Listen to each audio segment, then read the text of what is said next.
think you could add all their speeches together and that might get half of mine.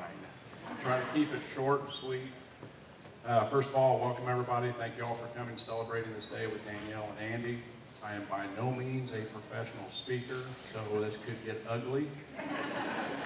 Several months ago, Danielle approached me. She said, "Dad, you're going to have to give a speech." Okay.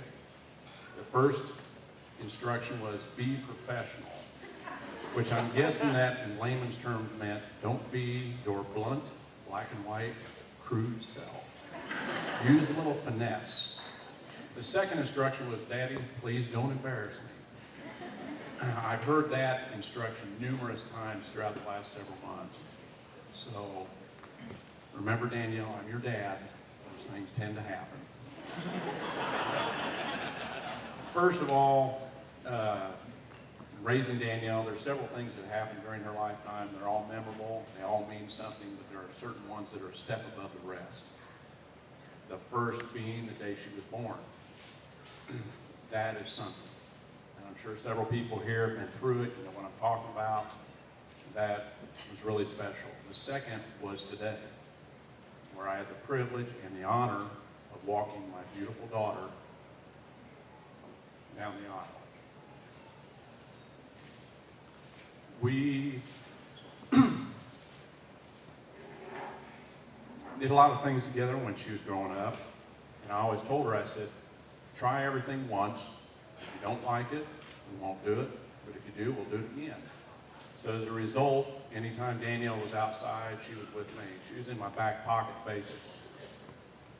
All fishing, hunting, mushroom hunting, looking for shed antlers, riding snowmobiles, four-wheelers, shooting guns, you name it, we did it. When she was little, she'd get tired, I'd put her up on my shoulders and we'd keep on walking. Those memories meant more to me than just what we were doing. And I hope she understands that.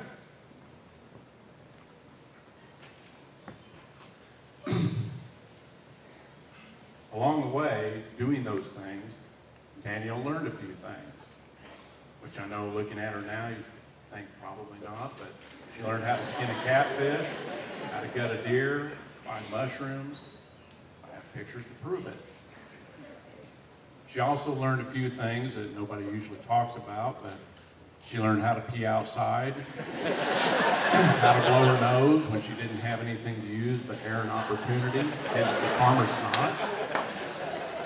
Which I've got to tell this story. Danielle was about maybe 4 years old. We're out in the middle of nowhere. And she comes in, she says, "Daddy, I have to go to the bathroom." Okay. Being the blunt person I am, pee or poop? She says, "Well, I have to pee." Piece of cake, simple, not a problem. I can do this. Go over there, pull your pants down, pee. What could possibly go wrong? So I turned my back, give her a little privacy. But I would soon realize that I failed to give her proper instructions on how to position her legs and where to position her butt. Pretty soon I hear, "Daddy, I'm peeing on my pants." I turned around, oh shit. So right at this point I look like I'm directing traffic. You have to stop peeing, stop. You have to squat and stick your butt out that way, further. Squat, squat, squat. She's trying to squat. Now mind you, she's little, it's cute as hell. She's trying to squat, she's, "Daddy, I can't, I'm gonna fall, I'm gonna fall." About that time, over she goes. I'm like, oh, good grief. By then, and the flow never stopped. That's what I was amazed, that a 4-year-old could have that much pee. So I'm like, okay, she's got dirt on her butt, her pants to her ankles, and there's pee going everywhere. So I go over there, I said, "Grab my hand, pull you up. There, you got both hands, lean back, we got this mastered now." Piece of cake. She looks down, looks up at me, "I'm out of pee." "Really? You've been peeing for 5 minutes, now you want to run out when we're done." So, anyway, she grew up to be a fine young lady. I'm very proud of her and all her accomplishments. And now we have to move on to Andy. Good old Andy. Danielle comes out to the house, she says, "Daddy, I met this really nice guy." Girls, all guys are nice when you first meet them, really nice. And there's a reason for that. So I said, well, good. So I thought I'd do a little mild interrogation. I said, you like fishing? Nope. Go hogging, gig frog? Nope. Deer hunting? Nope. Turkey hunting? Nope. Pheasant? Nope, nope, nope, nope. On down the line, okay, so far we have, he's really nice and really boring. She says, Dad, he plays basketball, baseball, sports and stuff. I said, well, that's not bad. That's pretty good. I said, well, has he got a job? Does he go to school? No, he goes to school. All right, well, that's a plus. Young man's getting an education. That's good. Where does he go to school? At U of I. There's another plus. Good college. So now I'm thinking he might be on the basketball team, might be there, going to be an engineer. I don't know. I don't know what the college turns out. But so I'm thinking all these things. I'm thinking, well, that sounds pretty good. I said, what is Andy going to school for? She says, politics. And I know at that point, she either thought I was having a stroke or I was going into a coma. I kind of bowed my head in myself and I said a little prayer. Dear God, don't let this guy show up at our house with Obama stickers splattered all over his car or wearing an I love Obama t-shirt. I know this ain't right, God, but I will shoot him. I'll aim low, flesh wound, accidental discharge, he'll leave with a limp. So I'm like, good gravy. So I asked her, well, who do you vote for? And while I'm asking this, I'm contemplating, do I want to use a rifle or a shotgun? I'm thinking rifle, I'm going to get a ricochet and maybe hit one of our buildings or horse. Shotgun, bigger pattern. I have 3 shots. If he runs really fast, I can still hit. So Danielle says, he's a Republican. Oh, thank God. Thank God. So, now mind you, little political satire, if there's anyone out here that has Obama stickers on your vehicle or you happen to have an I Love Obama t-shirt, if I've offended you or upset anyone in any way, tough shit. This is a Republican way.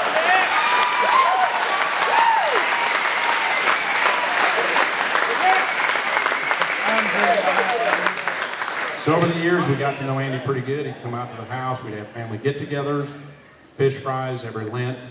Every Friday night, we'd do fish fries. 20, 30, 40 people show up. Danielle says, Dad, are we having anything other than fish? I said, well, yeah, potato salad, so on and so forth. She says, no, Mike, can you fix hot dogs?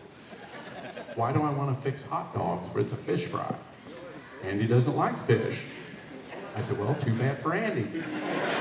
Now we have really nice, really boring, and really weird. No.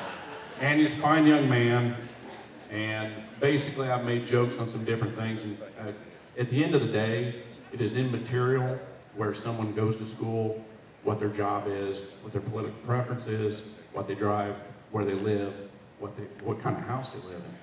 What matters at the end of the day is that they love each other and they are happy. That's what really matters. All the other stuff does not. So basically, in closing, trying to wrap this up, I guess I'm supposed to give some worldly advice. I was the first to hold Danielle the day she was born. Between her mother and I, we held and took care of her. Now it's your turn, Andy. I know you will take care of her. I know you'll hold her, you'll love her. I know she'll do the same for you. Besides, I know where you live. But, no, I know you guys will take care of each other. And you're happy together, and that's what is important. So I'm going to give 3 pieces of advice. These are not from me. A good friend of mine was 90 years old when he told these to me. Him and his wife have been married for a long, long time. And we were kind of talking one day, and I said, good grief, Bill, you guys have been married a long time. He said, well, there's 3 things for marriage. That, besides the fact my wife has big boobs, so these 3 things are what you need to remember. He said, number 3, never go to bed angry. Number 1, makes for a long sleepless night, crappy way to start the next day. In layman's terms, Andy, you won't be getting any. you will be introduced to your new sleeping arrangements called the couch. Number 2, tell each other you love each other each and every day. Not only say it, but do something to show it. It doesn't have to be anything extravagant, anything small. Actions speak louder than words. Do that each day. Now these things sound simple, they're not as easy as they sound because you get tied up with work, kids, running here, running there. It takes commitment, it takes time. And the first one, number 1, is every time you guys part company or you are reunited, and I don't care if it's going to work, going to the grocery store, wherever it may be, give each other a kiss each time. Because if you had one memory to hold of that person that you love, would it not be kissing them? So in closing and wrapping up this lengthy ordeal, I'd like to toast Andy and Danielle for many years of love and happiness. And as an addition to, after the toast, as a sign of good luck, what have you, everyone in here, kiss the person you love. Your husband, your wife, girlfriend, boyfriend, whatever it is, grandma, grandparents, brother, sister, whatever, just not in that order, it sounds creepy. But basically, as a sign of good luck and faith, give the person you love a kiss. To Danielle and Andy, God bless you. Love you both.